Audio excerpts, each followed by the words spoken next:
Thank you so much. Thank you for having me. This is a special honor for me to talk to you, a group of people that I connect with so well, and again, that have been part of my work for a very long time.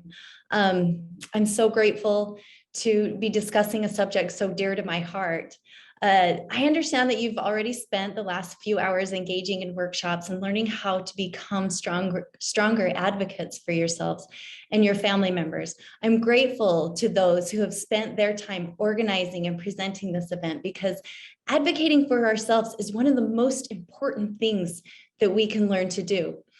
I want to start out by sharing a story with you that will give you some sense of how deeply meaningful disability advocacy is for me. I grew up in a small town of Mount Pleasant, Utah. My community in the early 80s, there were two of my dear friends, and they were part of my church congregation. They were part of my youth programs, but they were missing in my school class because they had different abilities. After the landmark law, commonly known as IDEA, was passed, and after many parents and community advocates succeeded, my friends were finally where they should have been all along, in my second grade class, with their peers. My friends changed my life. This is when I started to learn what advocacy is and how powerful it can be. You can bet that anytime someone was cruel or unkind to my friends, my classmates and I were the first ones to stand up for them. Because of the powerful lessons my friends taught me, when it came time to choose a career path, I knew I wanted to learn more about how to best serve those people who sometimes don't have a voice. I chose special education so that I could be a powerful ally in giving kids of all abilities the opportunity to not only have academic opportunities that they are entitled to, but also to show what an integral part of our community they are. You matter, and we need each and every one of you.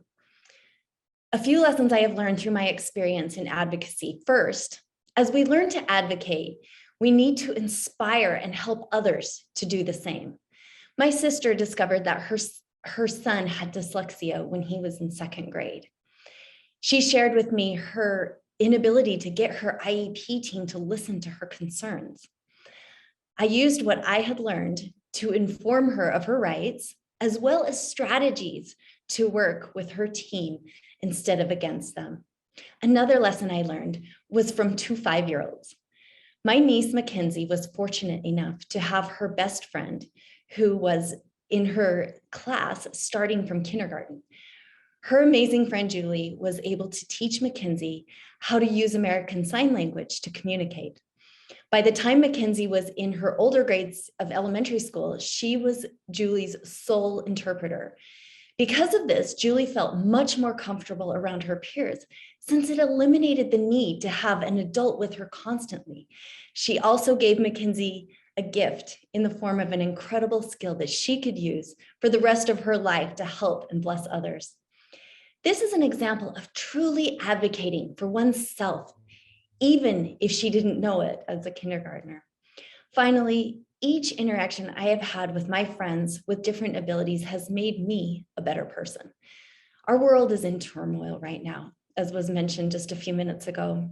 We need your example of non-judgmental kindness and empathy. You are a light in the dark world. You are my heroes, and I want to be more like you. Because of what I've learned from friends with disabilities that changed me for the better, I vowed when I became the First Lady of Utah that I would use this opportunity and the spotlight and megaphone that comes with it to advocate for all those who feel they have no voice, including children and families in the foster care community, educators and students, and especially my friends with different abilities. I learned that my responsibility as a lifelong advocate is to use every opportunity and tool at my disposal to lift and strengthen those that need it most and to help those around me do the same. One of my personal heroes is Eunice Kennedy Shriver. She was the founder of the Special Olympics, The Special Olympics movement is an incredible way to advocate for people with different abilities to grow and learn through the power of sport. Unified Sports is a program of Special Olympics where school-age students have the opportunity to participate on sports teams as peers with and without disabilities. My First Lady initiative is called Show Up. We are partnering with Special Olympics Utah to support existing unified sports programs. We have also set the goal of finding sponsors for 100 more school programs before the 2022-23 school year. We have almost met that goal already and are set to far exceed it by this fall. We want every student in the state to have the opportunity to not only benefit from a sporting experience with their peers, but also for all peers, parents, teachers, and the entire school community to get proximate to people who have a different story, with the added benefit of turning this same community into lifelong advocates. We watched last fall as the entire student body of Wasatch High School cheered wildly for their unified basketball team. It was a state championship atmosphere in the gym. When we announced that they had been selected by the Special Olympics to compete in the USA Games at Disney World in Orlando, Florida, the whole place erupted. It's an experience I will never forget. You can bet that that student body will be full of advocates. I just learned that the Northridge High School Unified Soccer team won their divisional championship, and their school is holding a huge celebration where they will unveil in the school, alongside all the other championship banners, their unified sports, their soccer banner. Unified Sports will promote whole school inclusion and give every student the opportunity to realize their full potential. If this is something you're interested in helping us with, we'd love to have you visit our website at showuputah.org to learn more and if you want to get involved. So more than anything else, I want you to know what an impact you have already had on me, and that it is an absolute honor to be able to carry your stories and experiences with me throughout the state as I work on my initiative and have the chance to talk to decision makers. I hope I can continue to be an advocate for you, and I would love for you to share with me your stories, suggestions, and experiences in whatever way you feel comfortable. I do want to spend a few minutes here providing you with my best thoughts about how you take the information you have discussed today and create meaningful change with it based on what I have experienced. Some of this may be repetitive from what you've already heard today, but if it's being repeated, that probably means it's important.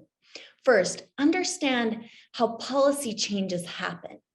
You've already heard today from one of Utah's 104 legislators who's doing amazing work. It really is what one person, it's incredible what one person can do, or a small group of private citizens can accomplish when they get to know their legislators. Sometimes it can be intimidating, but one of the best things that you can do is to reach out and to begin creating that relationship outside of the legislative session. They only meet for 45 days, and sometimes we think that's the only time they're working on things, and it's not true. They can be reached at any time during the year. And if you let them know what your ideas are, here's some ways to do that. Write them a personal letter. They get form letters all the time, and that is not as effective. If you write them a personal letter or an email. The second thing is, ask them to have a phone call or a Zoom call with them, and then ask them for a response and make sure you follow up. Work with their staff or interns. According to my chief of staff, who used to be a legislative staffer, this is the secret sauce to getting things done. I know that becoming more politically aware of the process and how to effectively speak out feels vulnerable. I've done it, but it's the beautiful part of a legislature that is close to the people and that is not full-time. And if you aren't doing it, you're missing out because there are hundreds of people who are. The second thing is become part of an organization of people who believe in what you do. And if one doesn't exist, you can create it. This is happening all over the state, all the time. And you can create a campaign and you can find your voice amongst like-minded people. It's easier to execute on an advocacy strategy when you have others by your side. The third thing is to remember that advocacy can happen anywhere. Take the opportunity to share your story as often as you can. You don't have to share a comprehensive version every time, but even providing little insights into your world with others can make a big impact in unexpected places. Yes, share it with legislators and the governor's office, but also share it with your state school board member, your religious leader, your teacher, your family and extended family, your friends, while working out, at the grocery store, online, but please be careful online, at school, while you recreate. These are all places that you can find people that are ready to advocate for you. Remember, when we know better, we do better. Some people just have not had the opportunity to hear your stories yet. Only you can give them that opportunity to hear your story. Fourth, be bold with your calls to action.